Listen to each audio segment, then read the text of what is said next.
Kaibaw ba mo kung unsay hinungdan sa away tali sa Muslim ug sa Kristiyano? Adtong unang panahon, may usa ka Muslim nga nagbaligyag sundang. Og sa pikas, Kristiyano nga namaligyag habol. Kusog ang negosyo kaniadto sa merkado. Og silang duha higala. Ako mismo kita sa ilang pagkaamigo. Apan ang nakabate, ang ilang panaghigala ay giguba tungod lamang sa ilang baligyang sundang o habol. Ang Muslim musagit, sundang, sundang. O ang Kristiyano, moingon, habol, habol. O dito na namugna ang ilang away. Kay nagtuo man ang Muslim nga ang gihisgotang habol sa Kristiyano mao ang iyang gibaligyang sundang. O sada katigbas, patay ang Kristiyano. Ug ang tanang tao nialibwag. Nibarog ang Muslim atubangan sa patayng lawas sa iyang amigo nga Kristiyano. Og ningon, ingon ka habol, hait man lagi. Og tungod adto, nagsugod ang patay tali sa Muslim o Kristiyano. Munang ako di ko gusto nga mag-unay ang mga tribo binhi sa sugpo. Respeto kada tribo. O karaway-away atong putlon ang mga garbo sa usag-usa.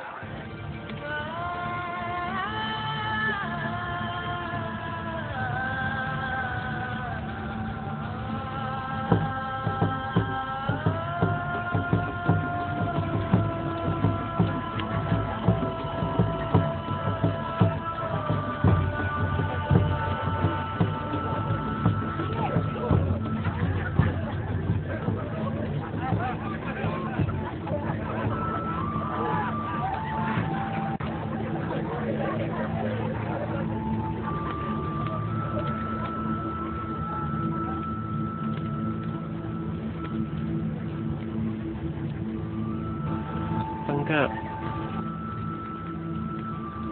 Hoy. Tugpasad, oy.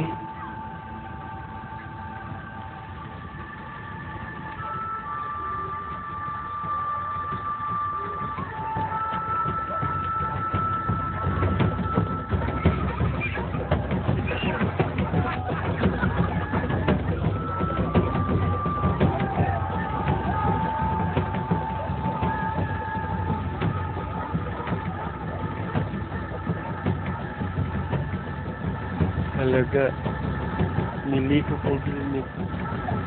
Dipit lagi na. Diba, wala pa po na porga. Ay, huday, no?